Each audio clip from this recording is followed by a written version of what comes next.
We just saw the Star Wars episode of the Muppet Show. Is that any good? Let's find out.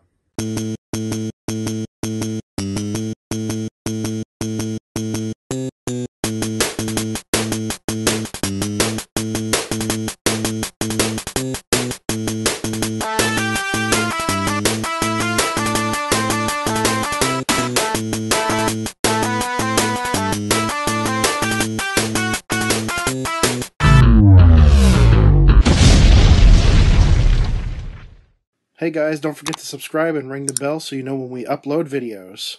How are y'all doing today? Welcome back to another. I can't believe you haven't seen that. I'm your somewhat host, Otaku Kent. And I am the viewer, review it, Dan. And I am the disembodied voice. Creepy Jasmine. Where is she? The crazy voices are back! Well, the good news is, I don't have to live with it. You do.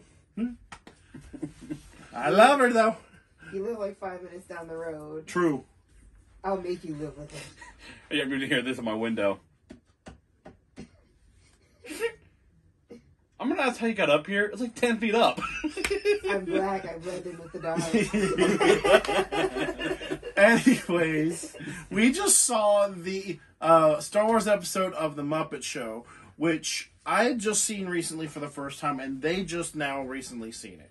Most of the reason why we haven't actually seen it was because it was unavailable. Yeah, Muppet Show is not on TV anymore, and DVD has not come out because of copyright stuff. I honestly think it was because of cultural insensitivities, but that's neither here nor there. That's an episode.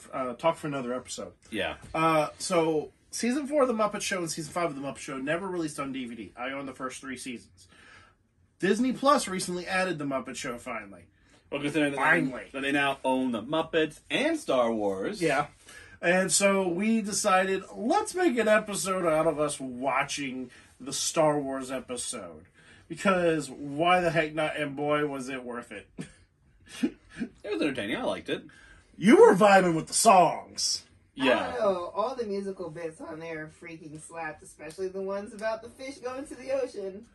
That was a jam. Ba ba ram ram. Oh yeah, the sheep one. You were dancing to that one. Okay, but the melody in that was perfect. The lady and the guy in the singing background too. vocals, the ho ho ho, she was killing it. Yeah. But the main part of this episode was Luke Skywalker, C-3PO, R2-D2, and Mark Hamill. And Chewbacca. And let's just say, Mark Hamill was hamming it up. She beat me to it. She beat me to it.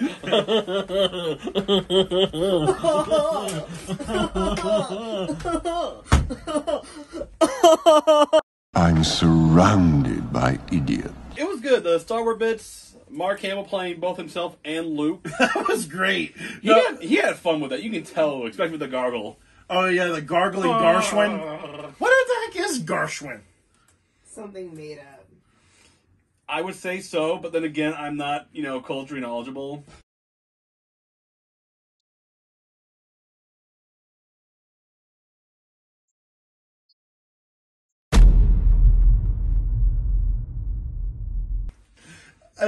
So it started off with a gargoyle named something Scottish. And his talent was gargling Garshwin. McGonagall. Oh yeah, Angus McGonagall gargling. Angus McGonagall, the gargoyle, gargling Garshwin. There we go. Well, there is an American composer named George Gershwin, but that takes gargling Garshwin to a whole new level. Where's Guinness World Record at for saying so many G's in enough for amount of time? Angus McGonagall, the gargoyle, gargling Garshwin. Anyways, so he gets kicked off the show because the Star Wars cast busts through the wall on the second. Yeah, Luke, the second CPO. floor, mind you.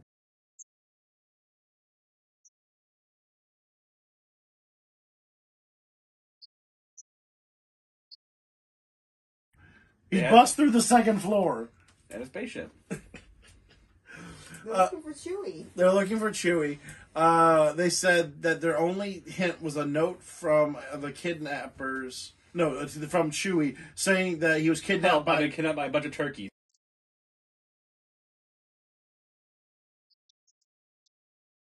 We got Pigs in Space with Star Wars, which was just as great as the time that the Pigs in Space cast met Doctor Who. And it's probably gonna be like the only time you'll see anything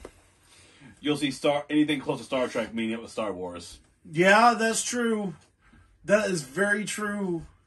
I think the best running joke in there was, "I love your suit. Who's your tailor?" Yeah, they kept asking Luke who his tailor was for his suit.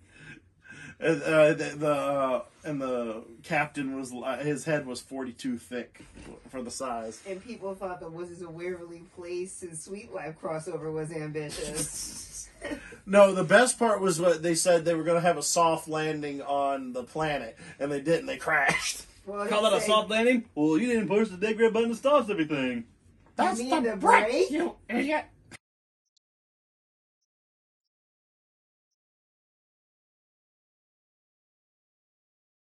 Let's see. All the songs were fun. Not much Fozzie, though. Only song for a little bit when he talks about the impressions. Yeah, Mark Hamill. That was great. So they were saying Luke and Mark were cousins. And they would go back and forth.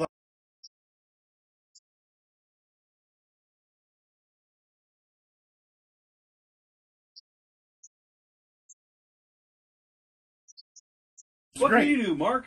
I do impressions. Yeah, he does. Of who? Yeah, of Kermit. They don't realize it.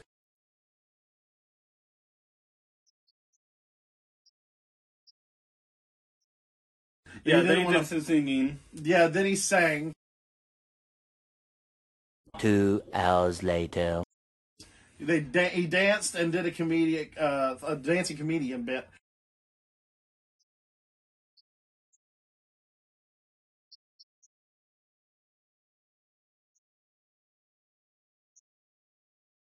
Oh, what else can you do? I can gargle. I can gargle Gershwin.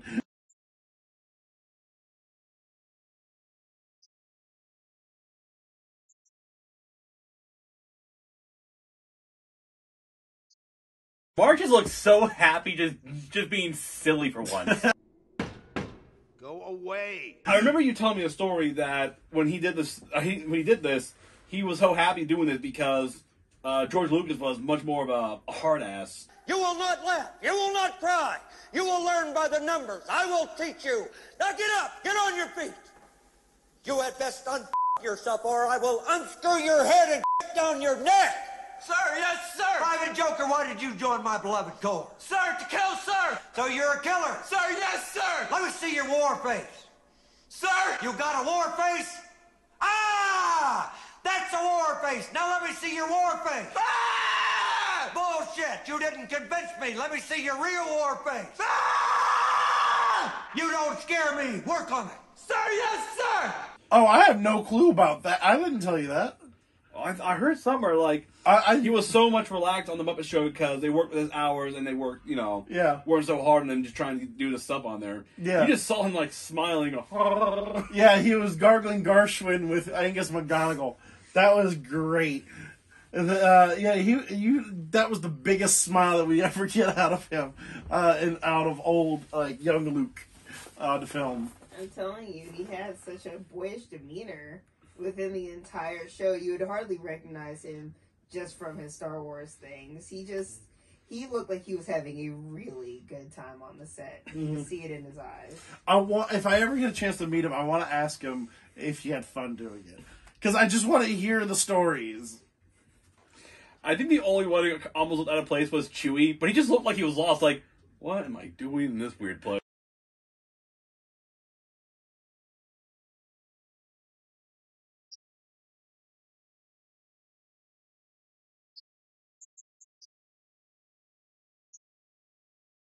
Yeah, because they ended up having that weird. So Gonzo was Darth Nader? No, Narth Nader.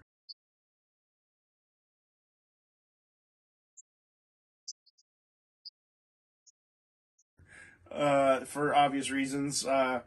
And yeah, he had the helmet, but he still had his nose. It's like a square nose. Which I can understand why he thought it was a turkey. then they said the only way to save them is to do a song and dance routine, and you just see Luke and C-3PO go, "Oh God."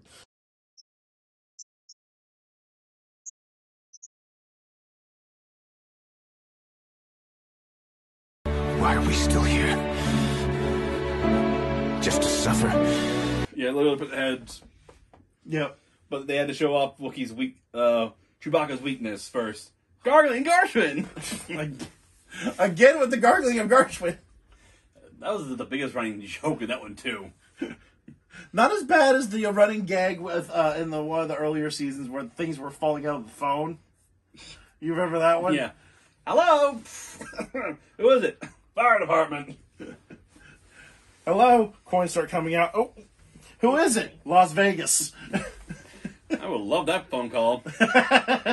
Hello? Oh, I'm moving out. Or the water department. Water came out of it. Yeah. But yeah, that was a great running gag too. The old yeah. Muppet Overall, show. that episode was very fun. Okay, now let's talk about the ending real quick. You got all the singing. Then they're like, Chewie, R2D2, dance. It was just so awkward for Chewie to dance. Yeah, he's like, okay, I'm just gonna sway back and forth. Do half work. R2D2 just going, just being around, and then C-3PO doing tap.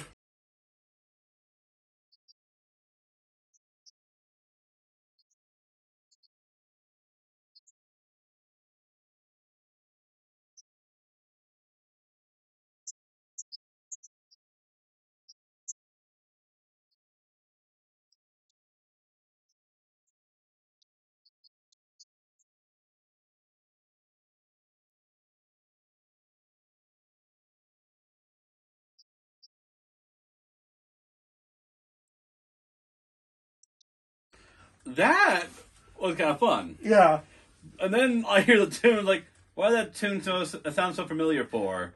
And I said, wait for it. And then Luke, he said, Luke, it's your turn. He's like, nah, I'm leaving this to my cousin. He comes out, starts singing, and it turns into When You Wish Upon a Star. And a castle is rising in the back. It's not the Disney castle. It's a castle rising up in the back. But it foretells their future. Yes, it foretells both their futures.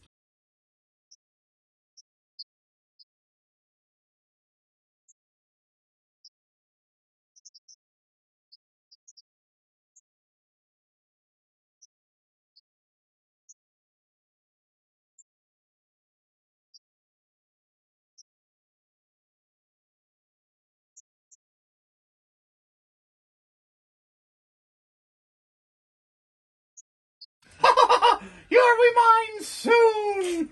Don't mess with the mouse. Don't mess with the mouse in his own house!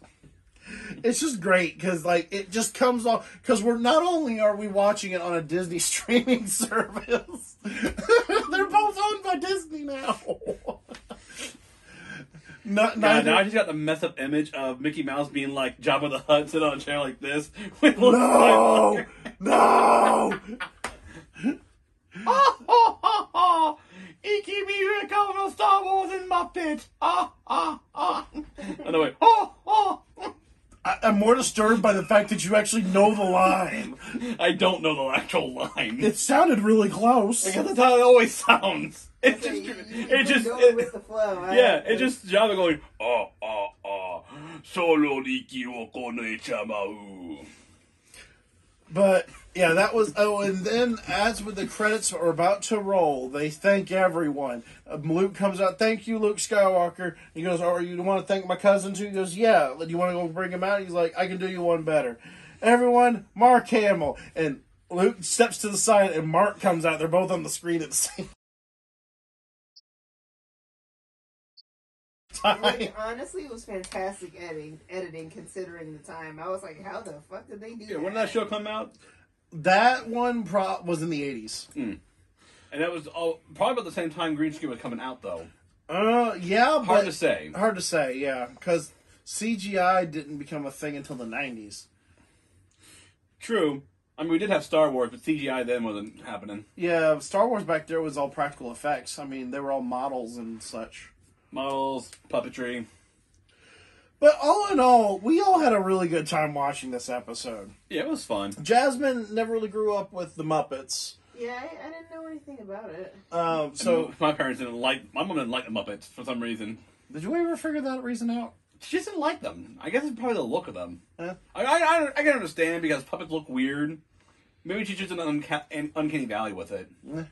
Well, as I was saying, Jasmine didn't grow up with it, so she's not as big into the Muppets as we are. Yeah. But did you have a good time? Did you? Yeah, no, see, I never, disliked the Muppets, but I was never one to actively seek it out because I don't have a, emotional attachment to it just based off of nostalgia. But honestly, this one was pretty funny.